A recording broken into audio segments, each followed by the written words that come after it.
जय श्री कृष्णा दोस्तों, आज हम आपको बृहस्पतिवार व्रत कथा सुनाएंगे। गुरुवार व्रत करने से बृहस्पति देवता प्रसन्न होते हैं। यह व्रत अत्यंत फलदायी है। अग्नि पुराण के अनुसार अनुराधा नक्षत्र युक्त गुरुवार से आरंभ करके 7 गुरुवार व्रत करने से बृहस्पति ग्रह की हर पीड़ा से मुक्ति मिलती है। बृहस्पतिवार व्रत कथा प्रारंभ। प्राचीन समय की बात है। एक नगर में एक बड़ा व्यापारी रहता था। वह जहाज़ों में माल लदवाकर दूसरे देशों में भेजा करता था।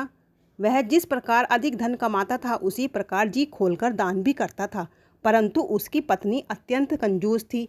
वह किसी को एक दमड़ी भी नहीं देती थी।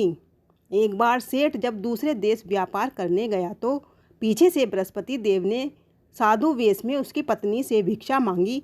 व्यापारी की पत्नी बृहस्पति देव से बोली, हे साधु, मैं इस दान और पुण्य से तंग आ गई हूँ। आप कोई ऐसा उपाय बताएं जिससे मेरा सारा धन नष्ट हो जाए और मैं आराम से रह सकूं। मैं यह धन लुटता हुआ नहीं देख सकती। बृहस्पति देव ने कहा, हे देवी, तुम बड़ी विचित्र हो। संतान और धन से कोई दुखी होता है? अगर अधिक धन है तो इसे शुभ कार्यों में लगाओ। कुंवारी कन्याओं का विवाह कराओ, विद्यालय और बाग बगीचों का निर्माण कराओ। ऐसे पुण्य कार्य करने से तुम्हारा लोक परलोक सार्थक हो सकता है। परंतु साधु की इन बातों से व्यापारी की पत्नी को खुशी नहीं हुई। उसने कहा, मुझे ऐसे धन की आवश्यकता नहीं है जिसे मैं दान दूं। तब बृहस्पति देव बोले, यदि तुम्हारी ऐसी इच्छा है तो तुम एक उपाय करना।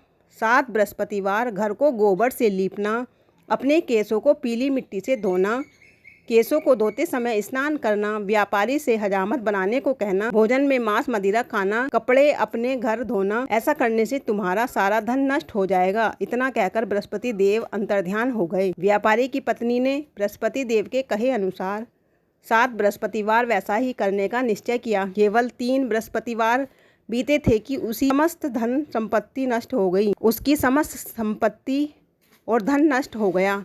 वह परलोक सिधार गई। जब व्यापारी वापस आया तो उसने देखा कि उसका सब कुछ नष्ट हो चुका है। उस व्यापारी ने अपने पुत्री को सांत्वना दी और दूसरे नगर में जाकर बस गया। वहाँ वह जंगल से लकड़ी काट कर लाता और शहर में बेचता। इस तरह अपना जीवन व्यतीत करने लगा। एक दिन उसकी पुत्री ने दही खाने की इच्छा प्रकट की, लेकिन व्यापारी के पास दही खरीदने के पैसे नहीं थे। वह अपनी पुत्री को आश्वासन देकर जंगल में लकड़ी काटने चला गया। वहाँ एक वृक्ष के नीचे बैठ अपूर्व दशा पर विचार कर रोने लगा।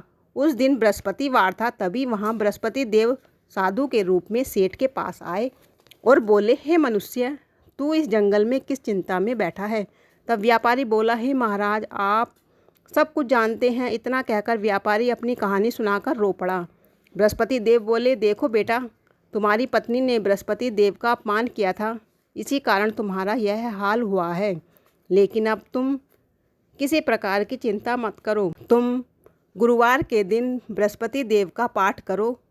2 पैसे के चने और गुड़ को लेकर जल के लोटे में शक्कर डालकर वह अमृत और प्रसाद अपने परिवार के सदस्यों और कथा सुनने वालों में बांट दो। स्वयं भी प्रसाद और चरणामृत ग्रहण करो। भगवान तुम्हारा अवश्य कल्याण करेंगे। साधु की बात सुनकर व्यापारी बोला, महाराज, मुझे तो इतना भी नहीं बचता कि मैं अपनी पुत्री को दही लाकर दे सकूं। इस पर साधु जी बोले, तुम लकड़ियां शहर में बेचने जाना। तुम्हें लकड़ियों के दाम पहले से चौगुने मिलेंगे, जिससे तुम्हारे सारे कार्य सिद्ध हो जाएंगे। उसने लकड़ियां काटी और शहर में बेचने के लिए चल पड़ा। उसकी लकड़ियां अच्छे दाम में बिक गईं, जिससे उसने अपनी पुत्री के लिए दही लिया और गुरुवार की कथा हेतु चना गुड़ लेकर कथा की और प्रसाद बांटकर स्वयं भी खाया। उसी दिन से उसकी सभी कठिनाइयां दूर होने लगी। परंतु अगले बृहस्पतिवार को वह कथा करना भूल गया। अगले दिन वहां के राजा ने एक बड़े यज्ञ का आयोजन कर पूरे नगर के लोगों के लिए भोज का आयोजन किया। राजा की आज्ञा अनुसार पूरा नगर राजा के महल में भोज करने गया, लेकिन व्यापारी व उसकी पुत्री तनिक विलंब से पहुंचे। अतः उन दोनों को राजा ने महल में ले जाकर भोजन कराया। जब वे दोनों लौट कर आए तब रानी ने देखा कि उसका खूंटी पर टंगा हार गायब है। रानी को व्यापारी और उसकी पत्नी पर संदेह हुआ कि उसका हार उन दोनों ने ही चुराया है। राजा की आज्ञा से उन दोनों को कारावास की कोठरी में कैद कर दिया गया। कैद में पड़कर दोनों अत्यंत दुखी हुए। वहाँ उन्होंने बृहस्पति देवता का स्मरण किया। बृहस्पति देव ने प्रकट होकर व्यापारी को उसकी भूल का आभास कराया और उन्हें सलाह दी कि गुरुवार के दिन कैद खाने के दरवाजे पर तुम्हें 2 पैसे मिलेंगे। उनसे तुम चने और मुनक्का मंगवाकर विधि पूर्वक बृहस्पति देवता का पूजन करना। तुम्हारे सब दुख दूर हो जाएंगे। बृहस्पतिवार को कैद खाने के द्वार पर उन्हें 2 पैसे मिले। बाहर सड़क पर एक स्त्री जा रही थी। व्यापारी ने उसे बुलाकर गुड़ और चने लाने को कहा।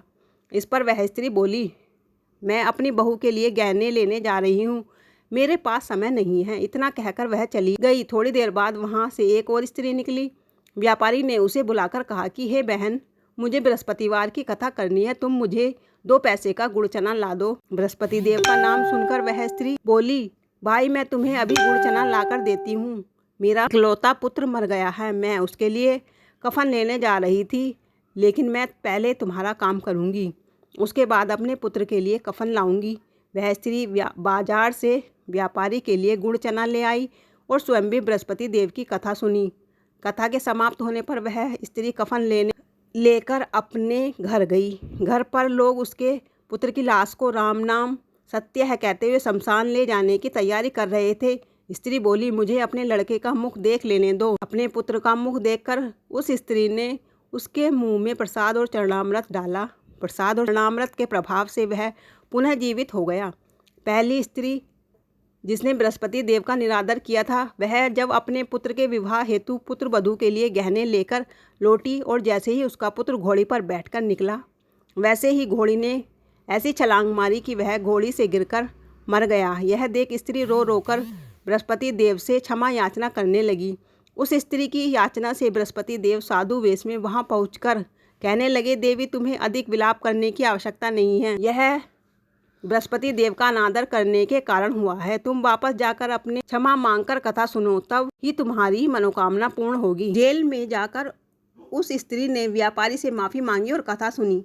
कथा के उपरांत वह प्रसाद और चरणामृत लेकर अपने घर वापस गई। घर आकर उसने चरणामृत अपने मृत पुत्र के मुख में डाला। चरणामृत के प्रभाव से उसका पुत्र भी जीवित हो उठा। उसी रात बृहस्पति देव राजा के सपने में आए और बोले, हे राजन, तूने जिस व्यापारी और उसकी पुत्री को जेल में कैद कर रखा है वह बिल्कुल निर्दोष हैं। तुम्हारी रानी का हार वहीं खूंटी पर टंगा है। दिन निकला तो राजा ने और रानी ने हार खूंटी पर